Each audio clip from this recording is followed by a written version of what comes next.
Question number 10 में आपसे पूछा जा रहा है, क्वेश्चन नंबर 10 में क्या दिया गया कि ABCD is a trapezium with AD parallel BC and AD equals to 4 centimetre. कार्य कि if the diagonal AC and BD intersect each other at O, कार्य कि such that AO equals to OC equals to DO equals to AB equals to 1/2। Question में आपसे पूछा जा रहा है कि BC क्या होगा। इसके लिए पहले आप एक ट्रेपेजियम ड्रॉ कर लो। हम लोग मान लेते हैं ये हम लोग का ट्रेपेजियम है। ट्रेपेजियम का नाम क्या दिया गया, तो ट्रेपेजियम जो है वो ABCD दिया गया। एक को आप A मान लो, ये रहा आपका, यहां से हम लोग मान लेते हैं, इसको हम लोग A मान लेते हैं, ये रहा A, ये रहा B, ये रहा C और ये रहा D। ABCD हमने ट्रेपेजियम मान लिया, या नहीं तो ABCD बिल्कुल कंप्लीट है। और आगे आपको क्या दिया गया, ABCD trapezium with AD parallel BC के, मतलब ये जो है ये और ये पैरेलल है। आगे दिया गया आपको कि AD इक्वल्स टू 4 सेंटीमीटर, ये आपको दिया गया 4 सेंटीमीटर का, इसको लिख दो 4 सेंटीमीटर। और आपको diagonal AC and BD intersect each other at O, मतलब डायगोनल एक रहा AC डायगोनल, इसको इससे मिला दो, दूसरा डायगोनल BD रहा, इसको इससे मिला दो, और कहां पे मिल रहा है वो सब एक दूसरे को O पे मिल रहा है। इसका मतलब इस पॉइंट को आप O मान लो। O मान लिए, तब आपको क्वेश्चन में दे दिया गया AO by OC equals to DO by OB equals to 1/2। ये आपको क्वेश्चन में दे दिया गया। सबसे पहले आप ये देखो कि आपको क्वेश्चन में ये दिया गया कि AD जो है ये पैरेलल किसके है, AD पैरेलल है BC के, इतना आपको दे दिया गया। और साथ ही साथ देखो और क्या दिया गया है, AO by OC, AO by OC ये किसके इक्वल है, ये AO बाई OC इक्वल है DO बाई OB के, DO बाई OB के। और DO बाई OB किसके इक्वल दिया गया, ये आपको दिया गया 1/2 के, ये इक्वल किसके है 1/2 के। अब आप यहां पे ऐसा कह सकते हो कि सबको आपस में इक्वल कर दो, कहने का मतलब AC, ये रहा आपका AC और ये रहा आपका BD, तो इसको हम लोग लिख सकते हैं AC बाई BC, ये जो AC अब बाई BC है, AC बाई BC किसके इक्वल हो जाएगा, तो AC बाई, यहां पे इस एक का नाम ये AD है ना, AD है और BC है, दो पैरेलल साइड है ना, तो AD बाई BC हो जाएगा। इसको क्या कर लो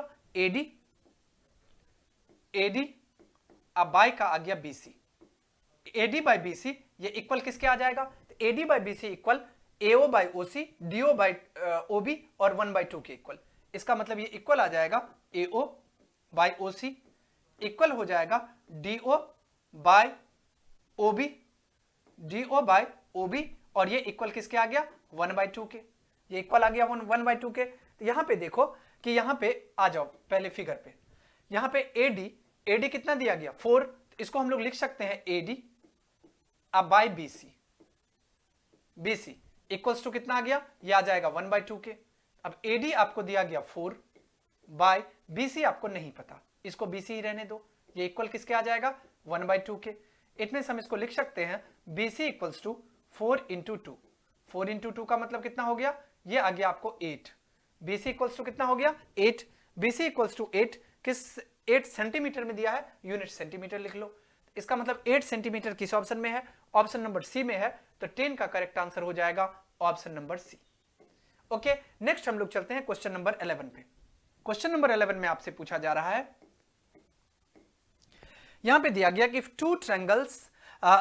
if two tangents inclined at an angle of 60 degree and drawn to a circle of radius 3 cm, कार्य की then the length of each tangent is equal to the, मतलब टेंजेंट का length आपसे पूछा जा रहा है। पहले तो आपको एक सर्किल ड्रॉ कर लो, हम लोगों ने एक सर्किल ड्रॉ कर लिया। अब कह रहा है यहां पे थोड़ा सा इसको सही कर लेते हैं,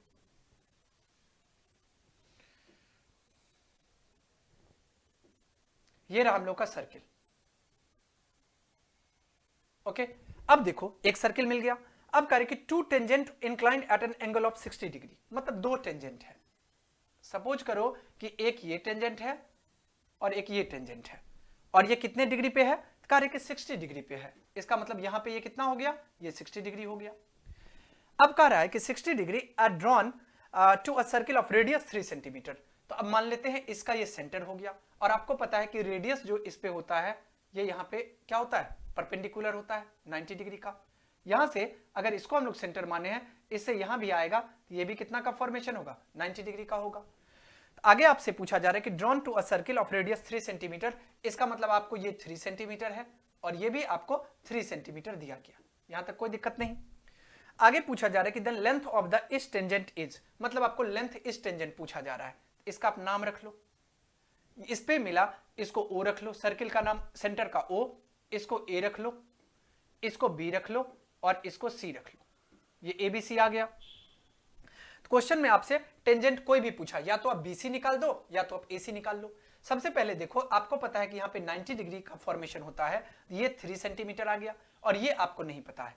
यहाँ पे देखो कि ये जो है ये लाइन इसको क्या करता है, बाइसेक्ट करता है। अगर ये टोटल यहाँ पे 60 दिया गया तो ये भी हो जाएगा 30 डिग्री का और ये भी हो जाएगा कितना का, 30 डिग्री का। यहाँ पे देखो अगर आप टेन 30 डिग्री निकालते हो, क्या निकालते हो, टेन 30 डिग्री। टेन 30 का फॉर्मूला क्या होता है, टेन 30 डिग्री का फॉर्मूला होता है P बाई टेन थीटा का फॉर्मूला क्या होता है, P बाई बी, और यहाँ पे P क्या है, तो P जो है ये आपको OB है, बाय B कितना है, तो B आपको BC है, OB बाई BC। अब बताओ टेन 30 का मान कितना होता है, टेन 30 जो होता है वो 1/√3 के इक्वल होता है, यहाँ पे 1/√3 लिख दो। OB कितना है, OB आपको 3 दिया गया, BC कितना है, BC नहीं पता है, BC को BC ही रहने दो। इट मीन्स आप BC इक्वल्स टू क्या लिख सकते हो, BC इक्वल्स टू लिख सकते हो 3, BC इक्वल्स टू क्या आ गया, 3√3 आ गया। तो BC इक्वल्स टू 3√3 किस ऑप्शन में दिया गया आपको, तो BC इक्वल्स टू 3√3 आपको ऑप्शन नंबर डी में दिया गया है। यहां देखो इसका करेक्ट आंसर हो जाएगा क्या, ऑप्शन नंबर डी। अगर आप इस तरफ से चाहते तो इस तरफ से भी फाइंड कर सकते थे एसी का, और जितना बीसी होगा उतना ही एसी होगा, ये तो आपको पता होगा। इसका करेक्ट आंसर हो जाएगा डी, तो 11 का करेक्ट आंसर हो गया ऑप्शन नंबर डी। अब हम लोग चलते हैं नेक्स्ट क्वेश्चन नंबर 12 पे।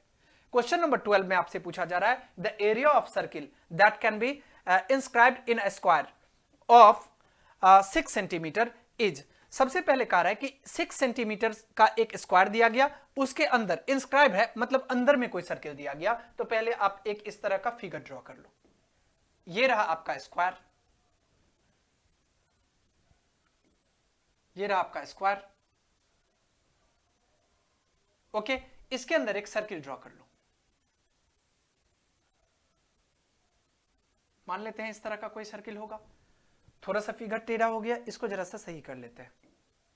हम लोग पहले क्या कर लेते हैं, एक सर्किल ही ड्रॉ कर लेते हैं और इसके बाद एक स्क्वायर ड्रॉ कर लेंगे। ये रहा आपका एक सर्किल, हम लोग मान लेते हैं कि ये एक सर्किल है, इसके अंदर एक स्क्वायर ड्रॉ कर लो। मान लेते हैं कि एक साइड ये हो जाएगा, एक साइड ये हो जाएगा, एक साइड ये हो जाएगा और एक साइड ये हो जाएगा। अब जो रिमेनिंग पार्ट है इसको यहां से कैंसिल कर दो, ओके। अब इसको मैच कर दो जरा सा, ये यहां पे आ गया, ये यहां पे, ये यहां पे और ये यहां पे। यहां तक आपका कॉन्सेप्ट क्लियर है। अब सबका नाम रख दो, ये रहा ए, ये रहा बी, ये रहा सी और ये रहा डी। और आपको पता है कि जब भी कभी हम लोग स्क्वायर की बात करते हैं तो आपको पता है कि स्क्वायर के जितने भी साइड होते हैं सभी इक्वल होते हैं। ये 6 सेंटीमीटर का है, ये कितना का है, 6 सेंटीमीटर का है। अगर मान लेते हैं कि इस सर्किल का सेंटर जो है ये रहा होगा, तो अगर डीसी 6 सेंटीमीटर का है तो इस सर्किल का जो डायमीटर है वो भी कितना का हो गया होगा, 6 सेंटीमीटर का। और जब डायमीटर 6 सेंटीमीटर का हो गया होगा तो रेडियस कितना हो गया, 3 सेंटीमीटर का हो गया। अब आगे बढ़ते हैं, क्वेश्चन में क्या पूछा जा रहा है कि area of the circle can, अब एरिया ऑफ द सर्किल पूछा जा रहा है। अब बताओ एरिया ऑफ सर्किल, इसका फॉर्मूला आपको पता होगा क्या होता है, पाई आर स्क्वायर होता है। पाई कितना दिया गया, 22/7 होता है। आर स्क्वायर का मतलब 3 × 3 हो गया। और जब भी किसी का एरिया निकालते हैं स्क्वायर यूनिट होता है, इट मीन सेंटीमीटर स्क्वायर हो जाएगा। यहां पे इसको अगर आप सॉल्व करते हो, ये आंसर किसमें दिया गया, ये आपको दिया गया है पाई में ही आंसर दिया गया। तो पाई का वैल्यू यहां पुट नहीं करना है, डायरेक्ट इसको पाई ही रहने दो। इसको क्या करते हैं, पाई ही रहने देते हैं, इसको यहां पे पाई लिख दो। और ये कितना आ गया, 3 3 जा 9 पाई सेंटीमीटर स्क्वायर। 9 पाई सेंटीमीटर स्क्वायर किस ऑप्शन में है, ये आपको दिया गया 9 पाई centimetre square option number D में। इसका मतलब 12 का करेक्ट आंसर हो जाएगा option number D. Okay, next हम लोग चलते हैं क्वेश्चन नंबर 13 पे। क्वेश्चन नंबर 13 में आपसे पूछा जा रहा है कि the sum of the length breadth and height of a cuboid is 6√3 centimetre. मतलब लेंथ ब्रेथ और हाइट का सम दिया गया कितना, 6√3 सेंटीमीटर। अब कार्य के अंदर length of its diagonal is 2√3 centimetre और उसके डायगोनल का लेंथ दिया गया 2√3 सेंटीमीटर। क्वेश्चन में पूछा जा रहा है कि then the total surface area of cuboid, total surface area of cuboid आपसे पूछा जा रहा है। कैसे फाइंड करेंगे, थोड़ा कॉम्प्लिकेटेड क्वेश्चन है, यहां ध्यान रखना और इसको समझने की कोशिश करो। पहले जो सब दिया गया उसको हम लोग लिख लेते हैं। क्या सब दिया गया, कार्य के sum of the length breadth and height, इसका मतलब L प्लस B और प्लस H। हम लोग मान लेते हैं LBH लेंथ ब्रेथ हाइट होगा क्यूबाइड का, और वो आपको दिया गया कितना, 6√3 दिया गया। यहां तक कोई प्रॉब्लम नहीं। और इस तरफ देखो कि आगे आपको दिया गया length of its diagonal 2√3 centimetre. अब बताओ कि डायगोनल ऑफ क्यूबाइड का फॉर्मूला क्या होता है। इसका फॉर्मूला आपको पता होगा, √L² प्लस B² अब प्लस H² होता है। L² plus B² plus H², यही फॉर्मूला होता है किसका, डायगोनल ऑफ क्यूबाइड का। और डायगोनल ऑफ क्यूबाइड आपको दिया गया कितना, 2√3 दिया गया, ये आपको आ गया 2√3। ओके, इसका मतलब यहां से अगर इसको आप सॉल्व करोगे तो स्क्वायरिंग बोथ साइड करेंगे। अगर स्क्वायरिंग बोथ साइड करेंगे तो ये आ जाएगा L² प्लस का आ जाएगा B² और प्लस का आ जाएगा H² और ये इक्वल किसके आ जाएगा, ये आ जाएगा 2√3 के होल स्क्वायर का। 2√3 का होल स्क्वायर, इट मींस हम लिख सकते हैं L² प्लस B² और प्लस H²। ये इक्वल किसके आ गया, तो 2 का स्क्वायर करेंगे 4 और √3 का स्क्वायर करेंगे तो 3 और ये कितना आ जाएगा, 4 3 जा 12। ये कितना आ गया, 12 आ गया। ओके, यहां रहने दो। अब इसमें भी क्या करते हैं, दोनों तरफ स्क्वायर करते हैं।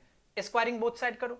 स्क्वायरिंग अगर बोथ साइड करेंगे तो ये आ जाएगा L plus B plus H का होल स्क्वायर और ये कितना आ जाएगा, ये आ जाएगा 6√3 का होल स्क्वायर।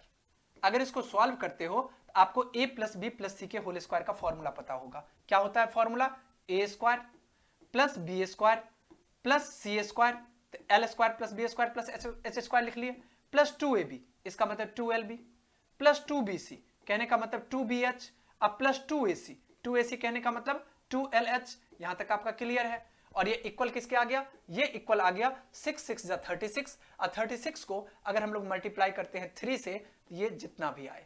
अब आगे चलो, इसको हम लोग लिख सकते हैं L² प्लस का B² और प्लस का H²।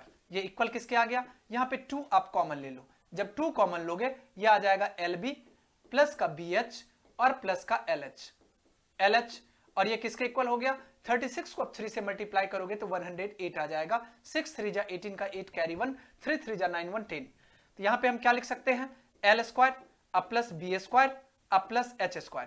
अब यहां पे रुक जाओ आप। अब देखो 2 into LB plus BH plus LH किसका फॉर्मूला होता है, ये फॉर्मूला होता है आपका टोटल सरफेस एरिया का। यहां पे हम लोग लिख सकते हैं total surface area of cuboid, यही फॉर्मूला होता है। इक्वल्स टू कितना आ गया, ये इक्वल्स टू आ गया 108 के। अब आ जाओ यहां पे, इसको आप इक्वेशन नंबर अगर 1 मानते हो तो यहां पे आप देख लो कि ये आपको L² plus B² plus H² कितना दिया गया, 12 के इक्वल दिया गया। यहां पे आप 12 लिख लो। अब प्लस ये क्या आ गया, प्लस का आ गया total surface area, total surface area TSA लिख दिए, इक्वल्स टू आ गया 108 के।